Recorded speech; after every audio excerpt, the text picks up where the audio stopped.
नमस्कार मित्रांनो, मी Gopal Tupkar ज्ञानगंगाई career academy मध्ये आपलं सहर्ष स्वागत करतो.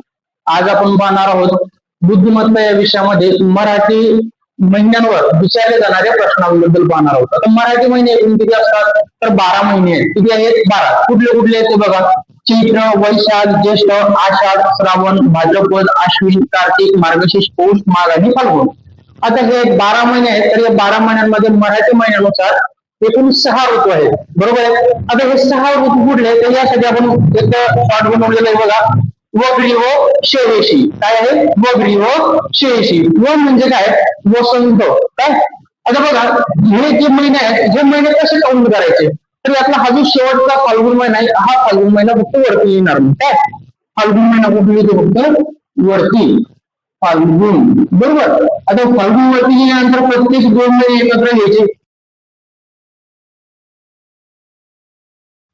बघा, आता आपल्या प्रत्येक महिन्याला आपण काय करायचं, या शब्दांनुसार याला ऋतू इंडिकेट करणार आहे. पहिलं व म्हणजे काय? वसंत. काय? वसंत. ग्री म्हणजे काय? ग्रीष्म. ग्री म्हणजे काय? ग्रीष्म. त्यानंतर दुसरं व म्हणजे काय? वर्षा. काय असणार आहे? वर्षा. नंतर श म्हणजे काय? शरद. हे म्हणजे हेमंत. आणि शी म्हणजे शिशिर. काय असणार आहे? शिशिर. समजलं का? बघा, 12 महिने आहेत त्यात 2-2 महिने एक एक ऋतू तयार होतो. कुठले कुठले आहेत त्यासाठी वगळी व शेवेशी आपण शॉर्ट बनवलेली आहे. त्यानुसार व म्हणजे वसंत, ग्री म्हणजे ग्रीष्म, व म्हणजे वर्षा, श म्हणजे शरद, हे म्हणजे हेमंत आणि शी म्हणजे शिशिर. यानुसार हे महिने पडतात किंवा हे ऋतू पडतात. बरोबर. 12 महिने तुमच्या लक्षात असले पाहिजे. यातला फक्त काय करायचं, फाल्गुन हा वरती जायचं. फाल्गुन आणि चैत्रपासून सुरुवात करायची. प्रत्येक 2-2 महिन्याला या शॉर्टनुसार क्लिअर करायचं.